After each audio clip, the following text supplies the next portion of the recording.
मेरी उनकी एसोसिएशन जो है वो 50 साल से ज्यादा पुरानी है।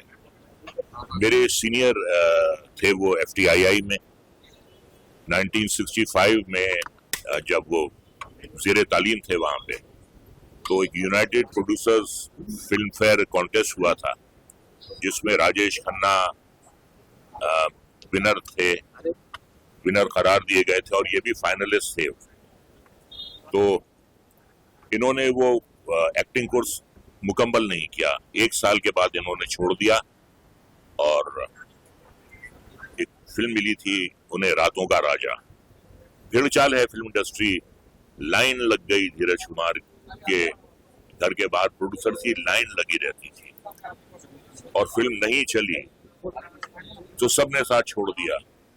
हीरो बनने के लिए आए थे, हीरो ना बन पाए तो हालात से समझौता किया, कैरेक्टर रोल्स शुरू कर दिए।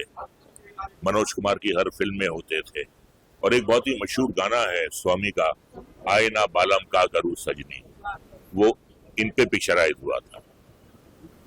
फिर इन्होंने अपना प्रोडक्शन हाउस खोला, पहली फिल्म बनाई वक्त के शहजादे, उसमें मैंने काम किया था। उसके बाद ये बदस्तूर टीवी शोज बनाते रहे।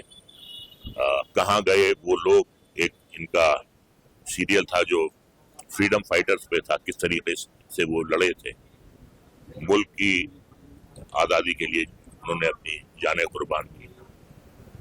उसके बाद उन्होंने एक और सीरियल बनाया, उसका नाम था संसार, उसमें भी हमने काम किया। फिर उन्होंने अदालत बनाई, उसमें भी हमने काम किया। तो हमारे साथी थे, हमारे बगैर वो कुछ भी नहीं बनाते थे।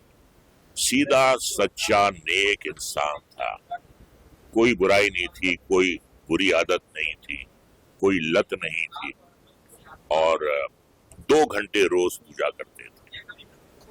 वो जो उनका वक्त था वो उनका वक्त था। फिर वो ना तो किसी से फोन पे बात करते थे ना किसी को एंटरटेन करते थे, 2 घंटे रोज पूजा करते थे। बहुत बड़ा लॉस है और खुसूसन टीवी इंडस्ट्री के लिए तो ये बहुत बड़ी क्षति है। इतने उन्होंने कामयाब शोज दिए हैं, जो मैथोलॉजिकल शोज थे उनके, ओम नमः शिवाय, जब तप व्रत, लोग आज भी याद रखते हैं।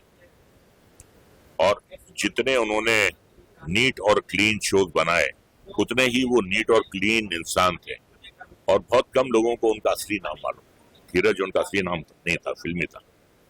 उनका असली नाम था पुरुषोत्तम, भगवान श्री राम का नाम, पुरुषोत्तम कौचर नाम था उनका। और इस लाइन से उनकी वाबस्तगी जो है वो तकरीबन 60 साल रही है। 1965 से वो काम कर रहे थे, वाबस्ता रहे इंडस्ट्री से और बहुत बड़ा लॉस है, बहुत बड़ा लॉस है। और मैं उनके बारे में ये कहूंगा कि कोई भी ऐसा शख्स नहीं मिलेगा जो ये कहेगा कि धीरज कुमार ने मुझे 1 रुपया देना है। हिसाब किताब एकदम साफ रखते थे। तो यकीनन ये हम सब के लिए ये एक बहुत बड़ा लॉस है और बस क्या कर सकते हैं, इंसान यही मजबूर हो जाता है। जिंदगी और मौत जो है वो तो ऊपर वाले के हाथ में है, जहां बना। तो इसके आगे इंसान बस उनकी आत्मा की शांति। जहाँ मेरी अभी हुई थी मनोज साहब के निधन पर, मैं गया था तो वहीं उनसे मुलाकात हुई थी, और मनोज जी के बहुत बहुत करीबी थे, बहुत करीबी थे वो। उससे भी ज्यादा समय गुजरा नहीं है, वहां मेरी उनसे आखिरी मुलाकात। देखिए, बहुत कम लोग जानते हैं कि बहुत बड़े एक्टर भी थे। उन्होंने मेरे ख्याल 100 से ज्यादा फिल्में की। मुझे जो उन्होंने लास्ट बताया था, और सिर्फ हिंदी भाषा में नहीं की, पंजाबी फिल्मों के भी बहुत बड़े सुपरस्टार थे वो। लेकिन उन्होंने एक्टिंग सिर्फ इसलिए छोड़ी क्योंकि बहुत बड़े प्रोड्यूसर बन गए थे। तो उन्होंने मुझे बोला था कि बेटे, मेरे पास अब टाइम नहीं रहता एक्टिंग करने का, production is a full time job. तो जो टेलीविजन शोज में उन्होंने सक्सेस देखा, ओम नमः शिवाय से, और फिर घर की लक्ष्मी बेटियां, मतलब उन्होंने वर्चस्व तोड़ा कई और प्रोडक्शन हाउसेस का। नंबर 1 पर रहे 3 साल तक उस शो से, मायका से। उन्होंने जो सक्सेस देखा है वो आजकल देखना बहुत ही इम्पॉसिबल है। और उसके पीछे सिर्फ ये नहीं कहूंगा उनकी मेहनत थी, उनका दिमाग भी था उसके पीछे, और उनकी एज एन एक्टर जो इंटेलिजेंस थी वो भी उनके प्रोजेक्ट्स में नजर आती थी। ये बहुत बड़ा लॉस है एक्चुअली।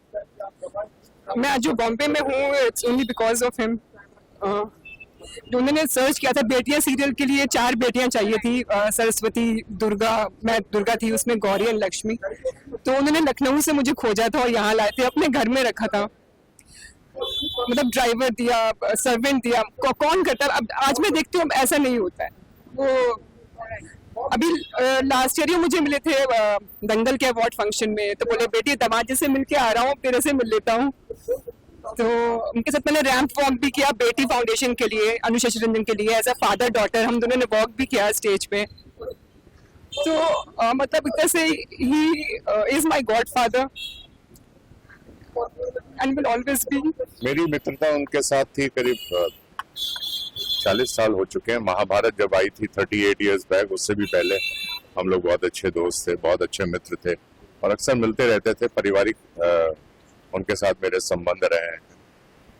और as a producer he was a very successful man. बहुत अच्छे शोज बनाए उन्होंने।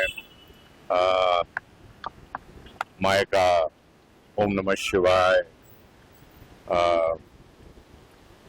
घर संसार, बहुत सारे, करीब मैं 48 शोज के तो नाम भी नहीं ले सकता हूँ इतने पर।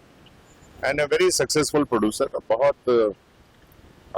दूरदर्शिता थी उनकी, और जब भी कोई बहुत अच्छा पावरफुल रोल आता था तो मुझसे हमेशा कहते थे कि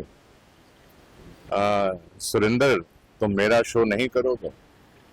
तो मैं बड़ा मजबूर हो जाता था और उनका शो मैं पकड़ लेता था। मैंने कहा नहीं सर, आपका शो तो कभी भी नहीं छोड़ूंगा मैं।